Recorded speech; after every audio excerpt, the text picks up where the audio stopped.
자, 3학년 4반 친구들 반갑습니다. 자, 오늘도 힘내서 동아시아사 수업이죠. 죄송해요.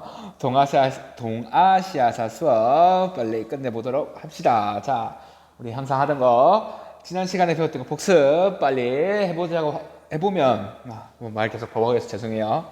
자, 우리 지난 시간에 미진 남북조 시대가 끝나고 이제는 중국에서는 수당, 우리나라 만주 한반도에서는 발해, 신라, 일본 같은 경우에는 나라, 해안 시대가 이루어지면서 각 지역에 통일 왕조가 등장을 하게 되고 그 통일 왕조 간의 외교 관계에 대해서 배웠습니다. 그런 상황에서 배웠던 게 당 중심의 국제 질서가 만들어지고 당은 주변국의 조공 책봉 관계를 요구하게 되면서 그 당 중심의 국제 질서가 완성이 됩니다. 근데 이 당 중심의 국제 질서가 있었던 시대에 그 교류와 교역 그런 게 이루어지던 컨텐츠가 뭐였죠?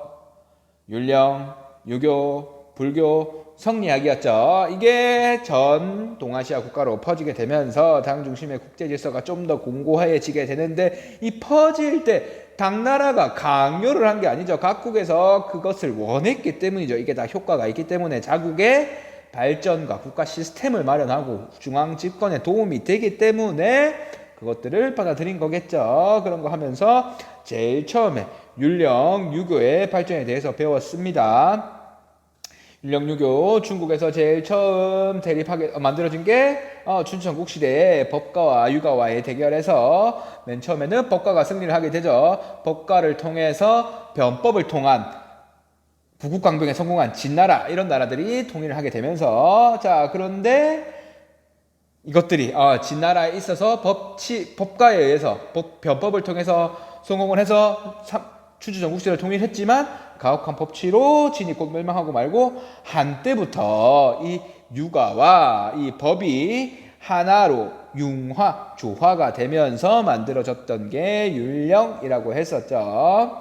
자, 그리고 남북조 시대에 한대가 이제 끝나고 남북조 시대에 이 율령을 포함하는 형법으로서 율, 그리고 행정법으로서 려, 이거를 보완하는 추가 법령인 격, 그리고 시행세칙인 식까지 등장을 하게 되면서 수당대에 이르러서 율령, 격식의 법체계가 만들어지고 그리고 통치제도로서 율령체제가 완성된 거라고 배웠었죠. 통치제도로서 율령체제, 대표적으로 중앙제도로서 삼성 육부제도, 중앙에 제일 최상의 왕이 있고 삼성, 상서성, 중서성, 문화성이 있다고 했죠. 상서성에서 정책을 입안을 하고 문화성에서 정책을 심의를 하고 상서성에서 정책을 실행을 하면은 그거에 맞게 업무에 맞게 이홀의 병형 공회 6개의 부서에 맞게 배부를 하고 실제적으로 시행을 하는 거는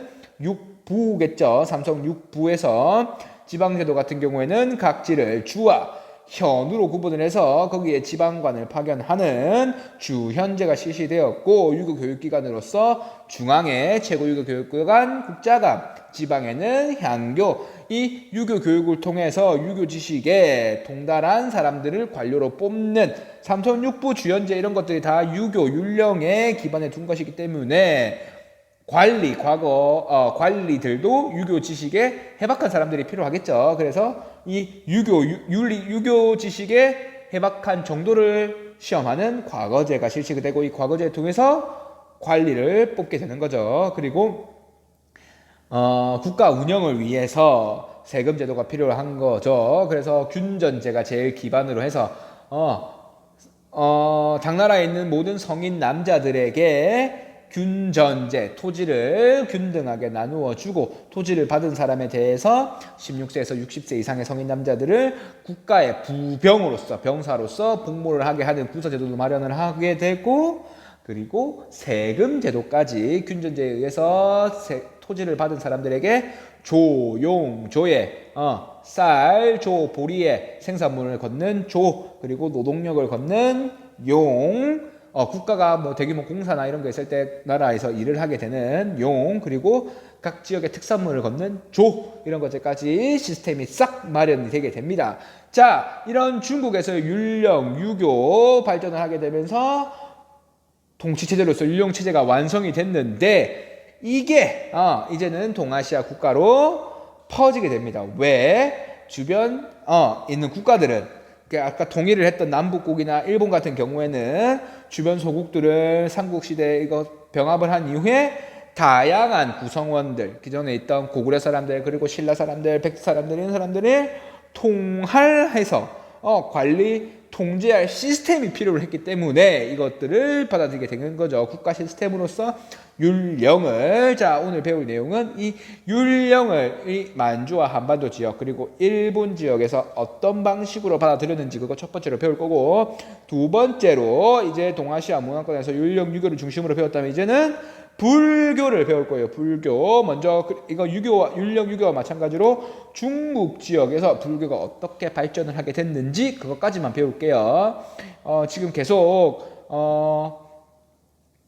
하나로 이어지지 못하고 율령 유교 본격적으로 내용하고 그다음에 또 불교 조금 하고 또 수업이 마칠 건데 그거 감안해서 좀 들어주세요. 이게 선생님도 영상 강의를 처음 찍다 보니까 이 진도 조절이 좀 쉽지가 않네요. 자, 그래서 일단 이렇게 되지만 오늘 중요한 거는 뭘 배울 거냐? 율령 유교가 당나라에서 어떻게 만주 한반도 지역으로 일본으로 퍼져서 그 만주 한반도 지역과 일본은 어떤 방식으로 율령체를 완성하는지 첫 번째 배운다고 했고, 두 번째로 불교가 동아시아 지역으로 전파가 되면서 그리고 중국에서 어떻게 발전을 하게 되는지 거기까지만 배울 거예요. 알겠죠? 다음 시간에는 또 이것처럼 불교가 만주 한반도 지역과 일본에 어떻게 전파되게 되는지 그거 배울 거고, 자, 먼저 이거부터 보도록 합시다. 자, 먼저 삼국시대부터 봅시다. 삼국시대에는 처음으로 율령이 반포가 되게 됩니다. 율령을 받아들여서 중국으로부터. 자, 고구려는 어느 왕 때? 우리 고1때 배운 한국사 시간을 되돌아봅시다. 당시에 고구려 같은 경우에는 고국 원왕 때 백제의 침입을 받아서 왕이 당시 백제의 전성기 4세기에 근초고 왕의 침입을 받아서 고국 원왕이 사망을 하는, 평양까지 털리게 되는 그런 상황이 되면서 다시 한번 더 국가 체제를 마련을 하고 도약을 위해서 중앙 집권의 완성을 이루자고 했던 사람이 등장하는데 그 사람이 소수림 왕이었고, 이 소수림 왕이 율령을 반포를 하게 되죠. 우리가 1학년 때 배웠듯이 태학도 설립을 하고 불교도 수용한 사람이 소수림 왕이었죠.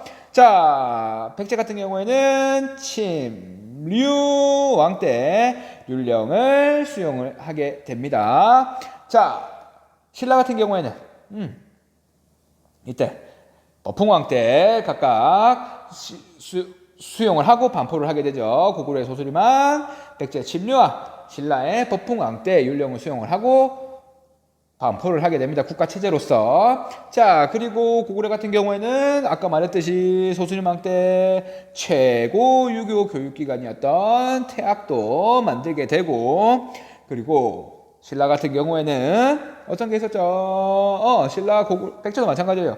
오경 박사 제도 같은 것도 만들어서 아까 오경 지난 시간에 배웠었죠. 오경 유교 경전이라 그랬죠. 불교의 불경, 기독교의 성경이 있듯이 유교에는 오경, 사서 오경이라고 하는데 오경, 시경, 서경, 역경, 얘기, 춘추의 5가지 책의 연구를 통달한 사람들이 태학에서 가르칠 수 있는 이 각자의 최고 유교 교육기관이 있으니까 자, 이런 오경 박사 제도를 두었던 때가 바로 이 고구려 백제 신라의 삼국시대입니다. 알겠죠? 자, 이후에 이 삼국을 통일한 남국인 통일신라라고 적을게요. 남국 통일신라 때는 이 유교를 점점 강조를 하게 되면서 독서, 삼, 품과라는 걸 실시를 하게 됩니다. 독서, 삼, 품과. 자, 원래 신라에서는 신분 제도의 이거 있었죠? 지배층을 뼈다귀와 품으로 나뉘어서 제일 최상위에 성스러운 뼈다귀 성골, 그 다음에 진짜 뼈다귀 진골이 있었고 그 아래 최하위에 관료했던 1두품에서 6두품까지가 있다고 했었죠. 우리 1학년 때 배웠어요. 근데 1에서 3두품까지는 거의 평민이고 4, 5, 6두품이 중간 지배자죠. 성골, 진골 다음가는 중간 지배자인데 이 골품제 논리 하에서 이 사람들이 오를 수 있는 관직의 상한도 정해져 있었고 그리고 그 사람들이 생활할 수 있는 집 크기, 입을 수 있는 옷, 탈 수 있는 마차의 차폭, 마차 차의 그 바퀴의 폭까지 이런 것들 다 골품제에 한정이 되어 있었기 때문에 아무리 능력이 있어도 골품제에서 신분이 좋지 않으면 진급을 하지 못하고 관리가 될 수 없었어요. 자, 그렇기 때문에 이런 한계가 너무 있었기 때문에 당시 신라의 원성왕은 어떻게 했냐? 원성왕 같은 경우에 당시 신라의 최고 유교 교육기관이던 신문학 때 만들어졌던 국학이라고 했었는데 그 국학의 학생을 대상으로 유교 서적을 시험을 봐서 등급을 나눠가지고 몇 등급으로? 3등급으로 나눠가지고 이 관리 선발에 활용을 했던 게 독서3분과예요. 근데 귀족, 성골은 당시 없었으니까 진골, 성골 왜 없었죠? 당연하죠. 신라를 통일했던 김춘추는 진골이었죠. 김춘추를 끝으로 성골은 없어지게 되죠. 앞에 선덕여왕, 진덕여왕을 거치면서 성골의 피는 끝나고 이제 최고 진골밖에 없었는데 이 진골들이 이 독수산분과를 반대를 하게 되면서 독수산분과는 원성왕 때 실시를 하지만 그 이후에 자리 잡지는 못하고 없어지긴 해요. 어쨌든 이제는 신분이 아니라 유교를 얼마나 알고 있는 실력을 중심으로 관리를 뽑겠다라고 하는 유교 실력이겠죠. 그런 의지를 알 수 있는 게 독서산품과였습니다.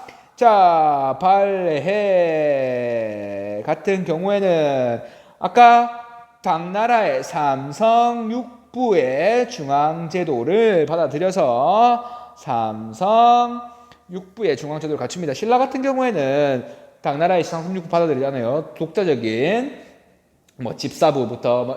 집사부 그리고 14개 부서 이런 게 있어가지고 신라는 독자적으로 정부 부서가 있고 발해 같은 경우에는 당의 삼성육부를 받아들입니다. 하지만 중요한 거는 발해 같은 경우에는 이거 봅시다. 여기 나오죠. 발해 삼성육부제, 여기 있는 당의 삼성육부제. 당의 황제가 있고 여기 왕이 있는데 이름이 조금 달라요. 당의 삼성육부는 중서성, 문화성, 상서성이 있고 이홀의 병원공에 육부가 있는데 성성성, 3개의 성, 6개의 부가 있었다면 발해 삼성육부는 이름이 달라요. 중대성, 선조성, 정당성이에요. 정당성. 자, 이렇게 발해 같은 경우에는 당의 제도를 받아들였지만 발해의 특수성을 좀 나타내기 위해서 이름을 바꾸고 그리고 이홀의 병영공 이거 전문 부처도 육부의 명칭도 충인의 지예신 임금에 대한 충성 어질 의리 알지 예의 예자 그리고 믿을 신자 이런 유교적 덕목에 따라서 명칭을 바꾸어서 사용했다는 특수성이 있죠. 발해는 당나라의 삼성육부제를 받아들였지만 그거를 조금 바꿔서 했다. 발해식으로 바꿔서 했다라고 하고 그리고 여기 보면은 최고 유교 교육기관인 당나라의 국자감이 있다면 발해에는 이름을 바꿔서 주자감이라고 했다. 여기까지 주자감이라고 하는 최고 유교 교육관을 뒀다. 중앙기구로서의 삼성육부도 두고 알겠죠? 중앙제도 유교적으로 표현된 관청 명칭도 보였고 자 지금 율령 유교의 한반도 만주 한반도 지역 그리고 일본 지역에서의 율령 유교 그런 수용과 그렇게 어떻게 보였는지를 보고 있어요. 자 그리고 이 시대가 지나서 후삼국 시대가 지나서 고려 시대가 되면은 이성육부제가 되죠. 우리 배웠었죠. 아까 당나라에 여기는 중서문화성, 상서성이 아니라 삼성이 아니라 이성육부 되면서 중서문화성 이걸 합쳐버리죠. 고려에 맞게 중서문화성과 상서성의 이성과 앞에 이거는 똑같아요. 이홀의 병원공에 육부를 두긴 하는데 고려 같은 경우에는 이거 순서를 바꿔요. 원래 당나라의 삼성육부에는 이부가 가장 강한데 이 권력 순서에 따라서 이홀의 병형공 순서인데 이 순서가 고려시대에는 이병호형예공의 몰라도 되는데 그냥 순서가 바뀐다. 고려식으로 바뀐다라는 것도 있고, 그리고 중서문화성도 이거 합쳐버린다. 고려시대에는. 그리고 독자적인 회의기구였던 도병마사, 식목도감 이런 것도 고려의 독자적으로 중앙기구에 있다라는 거 알면 되죠. 자, 동아시아 문화권에서 중국의 삼성육부를 받아들이지만 발해든 고려든 다 각자 자기 나라의 방식에 맞게 바꾸어서 활용을 했다. 그 정도까지만 알면 될 거예요. 자, 그리고 최고 유교 교육기관으로서 고려에는 국자감이라는 게 있고, 그리고 우리 고려시대 하면 가장 이거 많이 하는데 광종 때 중국 사람 쌍기의 건의를 받아들여서 유교 실력에 따라서 관리를 채용하겠다. 왕권 강화를 위해서 어떻게? 미안해요 이거. 쌍기의 건의를 받아서 과거제를 실시를 하게 되죠. 이것도 유교 실력에 따라서 관리를 채용을 하게 되는 거죠. 유교에서 제일 중요한 거 뭐? 충효. 임금에 대한 충성이 가장 있는 사람을 뽑겠다는 거죠. 그 말은 즉슨 왕권 강화를 하겠다는 거고, 광종 때 이거는 한국사 내용이니까 빼고. 자, 어쨌든 이 만주 한반도 지역에서의 율령 유교 수용 과정의 수용 상태의 그런 면모를 보았고, 자 5번 같은 경우에는 왜 중국 지역, 일본 지역을 보겠습니다. 일본 지역 같은 경우에는 당시 야마토 시대에 당의 율령을 받아들여서 뭐 견당사로서 당의 파견을 많이 갔거든요. 우리나라 해안 시대뿐만 아니라 이미 야마토 시대에도 당의 선진문물을 배우기 위해서 견당사로 많은 사람들을 보냈는데, 자 당의 율령을 받아들여서 이 사람들을 중심으로 견당사에 갔다 온 사람들을 중심으로 중앙 집권적 율령 국가를 만들기 위해서 일본이 했던 게 이전에 배웠던 다이카 개신입니다. 이거 645년이에요. 645년 다이카 개신. 자, 예를 들어서 뭐 중국의 균전제 이런 거 받아들여가지고, 균전제가 뭐였죠? 당나라에 성인 남자들에게 토지 나눠주는 거라고 했죠. 이런 거 받아들여서 그대로 받아들이지 않고 뭐 공민제라던가 공민제, 뭐 반전수수법, 뭐 이거 내용에는 없는 건데 선생님이 뭐 얘기를 해주자면, 뭐 토지단지 백성을 공적인, 이 공은 사적인 거와 반대겠죠. 국가의 것으로 돌리고, 그리고 반전수수법, 백성들에게 토지를 나누어주고 백성들에게 세금을 거둘 때는 생산량의 절반을 걷는 이런 제도를 실시를 하게 됩니다. 다이카 개신을 통해서. 자, 이런 중앙 집권적 율령 국가를 만들려는 다이카 개신을 실시한 다음에 이후에 다이호 율령이라고 하는 것을 701년에 선포를 하게 되는데, 자, 이 다이호 율령을 통해서 이제 이관팔성제에 중앙 집권적 정치 조직을 만들게 됩니다. 이관팔성. 자, 이것도 중국의 삼성육부를 받아들인 것과 비슷해요. 자, 그런데 조금 달라. 일본식의 조금 다른 삼성육부인데, 자, 앞에 거 이거 다시 한번 사진 봅시다. 고려 같은 경우에는 여기 나오죠. 왕이 있고 귀족회의였던 도병마사와 식목도감이 있고, 삼성육부가 아닌 이성육부죠. 중서성과 문화성을 합쳐서 중서문화성, 그리고 상서성이 있는 이성, 그리고 앞에는 이호래 병형공이었는데 여기는 순서가 좀 바뀌죠. 이병호 형예공의 육부의 순서가 되어 있습니다. 고려시대에 협배했던 거 그냥 복습한 거고. 여기 나오는 일본 한번 봅시다. 일본이 좀 특이한데, 일본 같은 경우에는 중국의 삼성육부를 받아들이지만 일본식으로 많이 바뀌어요. 자, 여기는 크게 일본 같은 경우에는 지금도 그런데 일본의 전통 종교 이런 거, 일본의 전통 신들 이런 거 중요하게 생각을 했어요. 지금도 뭐 아베가 야스쿠니 신사에 참배를 간다고 하는데 그것들 다 일본의 전통적인 종교가 아니었어요. 자, 이 일본 같은 경우에는 아직 그런 종교적인 걸 버리지 못했기 때문에 중앙 제도에서도 이관팔성의 이관이 행정만 나타나는 게 아니라 행정을 담당하는 태정관, 그리고 특이한 게 제사를 담당하는 그런 관직이 있었어요. 이거 신기관이라고 하는데, 관직이 이제 관청이죠. 신기관이라는 걸 따로 두고, 여기 나오는 팔성의 8개의 성도 다 일본의 특이한 그런 받아들였지만 특수한 그런 정부 조직이 되겠어요. 알겠죠? 자, 이간팔성의 정부 조직이 갖춰진 건 다희호 율령 때다. 701년에. 알겠죠? 다희호 율령 이후에 뭐 나라 시대가 되면서 나라로 수도를 바꾸고 수도를 해이족토로 바꾸고 일본 나라 이름도 일본으로 하고 천황을 황제라고 하고 천황이라고 쓰고 이렇게 되게 되는 거죠. 자, 여기까지가 아까 중국에서 발전되었던 율령이 동아시아 국가에 어떻게 퍼지게 되었는지 그런 면모를 보았습니다. 율령은 여기까지만 할게요. 이후에 계속 되겠죠. 이런 삼돈육부 제도는. 자, 조선 같은 경우에도, 조선 같은 경우는 의정부 육조 체제인데, 조선도 의정부 육조 체제인데, 이후에 율령 체제에 영향을 당연히 받았겠죠. 자, 율령은 여기까지만 하면 충분할 거고, 이제는 조금 어렵지만, 불교 해보도록 하겠습니다. 근데 불교 내용은 조금 어려운데, 시험은 진짜 쉽게 나오니까, 시험에 나오는 것만 팍팍팍팍 빨리 해보도록 합시다. 시험 문제 쉽게 나올 거예요. 걱정하지 말고. 자, 선생님 앵글 좀 맞추고. 자, 불교 해보도록 합시다. 불교. 자, 불교의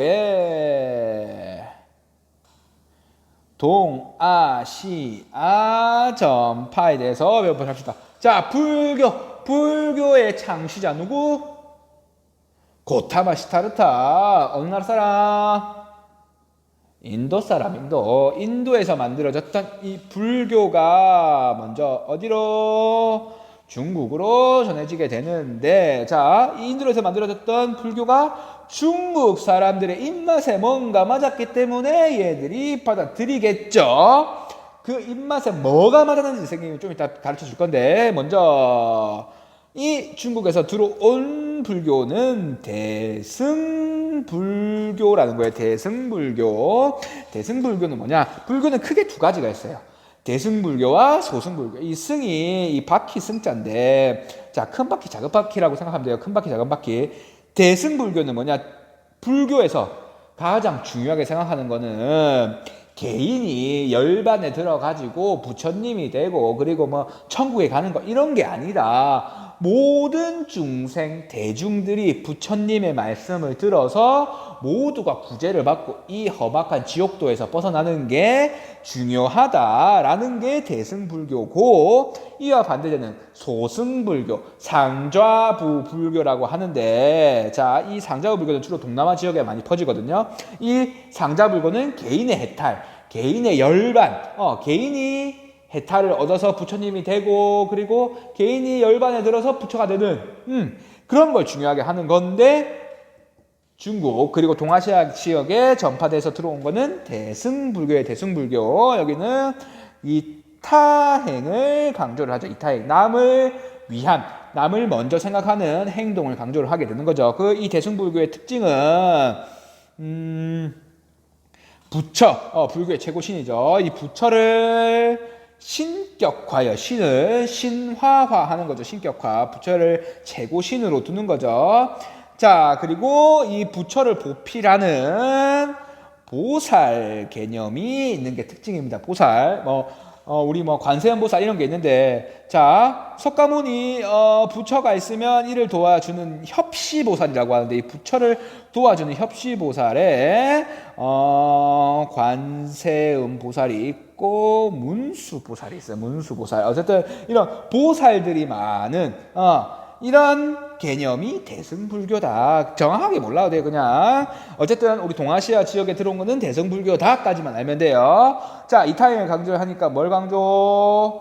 중생 구제, 모든 대중 만민이 구제되는 걸 강조하는 게 대승불교고, 이게 동아시아에 들어왔다. 개인의 해탈 중요한데 소승불교고 동아시아에 들어온 게 아니다. 거기까지만 알면 돼. 알겠죠? 자, 이게 처음 들어온 거는 한나라 때 이미 들어왔는데, 그때는 굳이 따지자면 한나라 들어왔는데 그건 전국적으로 퍼지지 못하고 중국에 널리 퍼지고 받아들이게 됐을 때가 언제냐면 위진 남북조 때. 위진 남북조. 이 중국에서 불교가 꽃피던 시기가 이때 왜 그렇냐면, 자, 먼저 퍼지게 된 데가 일단 삼국시대 때 위초고 때 대표적인 사람이 오나라 사람이었던 강승회라는 사람이 있는데, 이 사람 이름이 시험 문제 한 번씩 나와서 오나라 사람이 나와서 그냥 말하는 건데, 이 사람은 얼마나 불교를 전파를 했냐면 당시에 오나라의 지배자였던 선권을 불교에 귀의시킬 정도로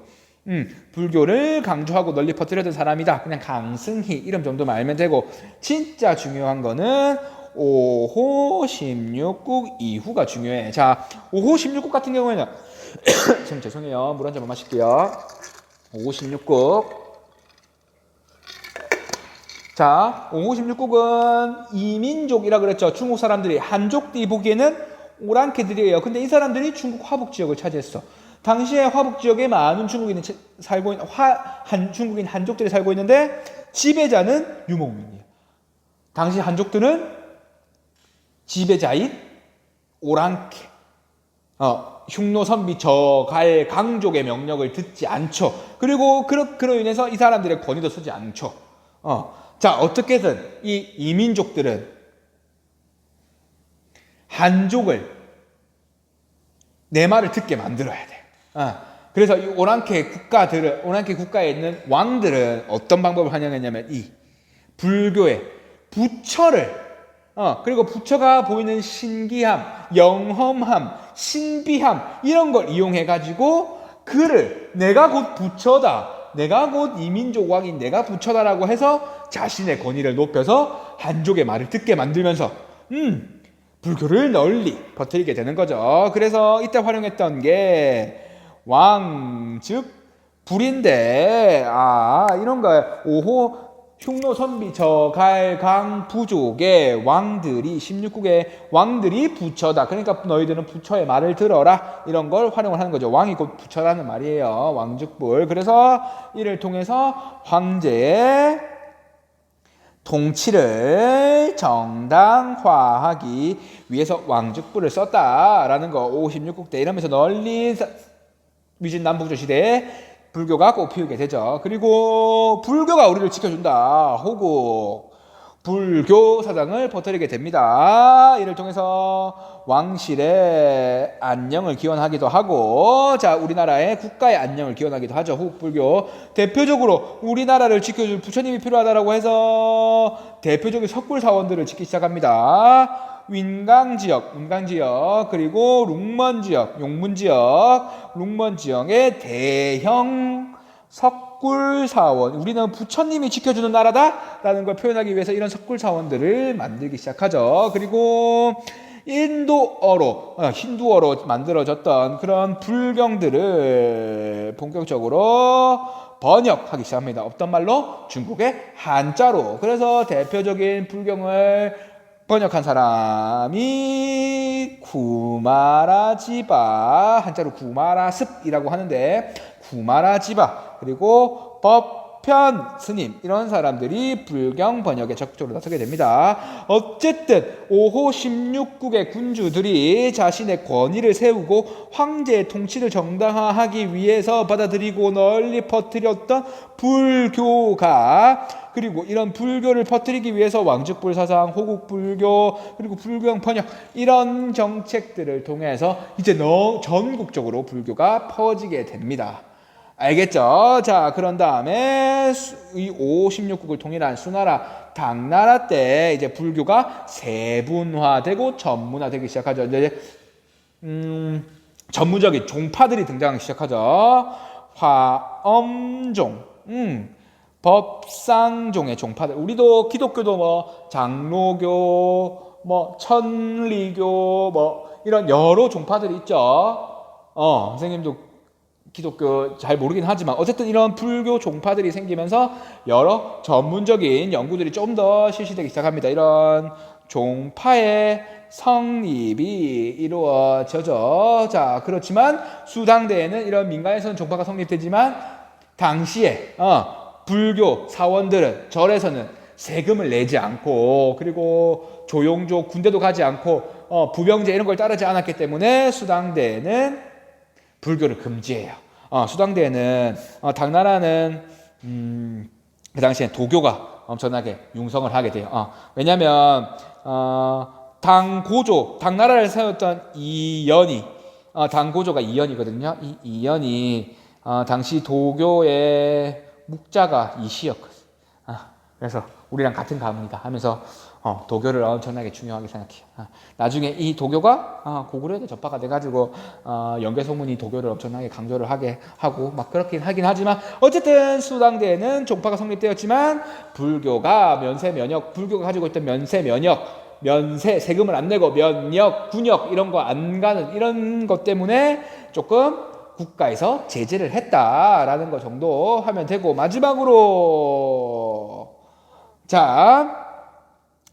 불교가 이제는 시간이 지나면서 토착화되게 되는데 이때부터의 불교는 위진남북조 시대 이후의 불교는 인도의 불교와는 다른 불교가 되는 거예요. 왜? 불교는 이제 인도가 아닌 중국에 맞게 발전을 했기 때문에 그 말은 즉슨 불교가 토착화, 중국화 되었다라고 보면 되는데 중국에 이제는 이전까지 불교 경전을 부처님의 말씀이 쓰여진 불교 경전을 달달달달달달 외우는 거 너무 힘들어. 그러니까 너무 힘드니까 그런 거 필요 없다. 개인의 참선, 기도 열심히 하면 불교에서 최상의 가치인 극락할 수 있고 부처님 될 수 있다라고 하는 선종이란 게 만들어지게 됩니다. 이걸 만들었던 게 우리가 집에 하나씩 있는 달마대사가 만들었던 게 선종이에요. 자, 불교 토착화 같은 경우에는 중국의 전통 신앙과 그리고 전통 사상과 불교가 합쳐진 걸 말하는 거예요. 자, 이런 불교가 이런 선종이 만들어지고 그리고 유교와도 불교가 하나로 합쳐지게 되는데 대표적인 경지로서는 부모은중경이라는 게 있어요. 부모은중경 이거는 유교와 불교가 그런 두 개의 가치, 부처님에 대한 그런 내용도 있고, 그리고 부모에게 효도를 해야 된다는, 그런 내용도 있는, 그런 내용이 모두 담겨 있는 경전이 부모 은중경이 만들어지기도 합니다. 이것도 다 불교가 중국식화 되는 거죠. 불교가 토착화 되는 거예요. 자, 어쨌든 위진남북조 시대를 거치면서 불교가 중국화되고, 불교가 중국에 널리 퍼지게 되는데, 이것이 이제 한반도 일본에 전해지게 되는 건데 그 내용은 다음 시간에 할 거예요. 어쨌든 중국에 전해지게 된 불교는 대승불교고 위진남북조 시대에 이민족 황제들이 자신의 권위를 높이고 통치를 정당화하기 위해서 불교를 융성시켰다. 이때 활용했던 게 왕죽불, 호국불교, 불경 번역이다. 알겠죠? 그리고 그를 통일한 수당대에는 이런 종파가 성립됐지만 당시에 이런 불교의 면세 면역 특권으로 국가에서 제재를 하기도 했다. 거기까지. 그리고 불교의 토착화라고 해서 불교가 널리 퍼지는 과정에서 기존에 있던 전통 신앙 사상과 결합을 해서 만들어졌던 게 선종, 부모 은중경 이런 게 있다 정도까지만 알면 될 거예요. 자, 이번 시간은 유교 율령이 어떻게 동아시아 국가의 만주, 한반도, 일본 지역에 전해지게 됐는지 그런 면모에 대해서 배웠고 이번 시간에는 동아시아에 불교가 전파되기 전에 중국에 어떻게 퍼지게 되었는지 그 면모를 보았어요. 다음 시간에는 또 똑같이 율령 유교와 같이 동아시아 국가의 만주, 한반도 지역 그리고 일본 지역에 어떻게 불교가 퍼지게 되는지 그 면모는 어땠는지 그것에 대해서 배워보도록 할게요. 오늘 모두 수고 많았어요. 수고 많았습니다. 오늘 수업 여기까지 할게요.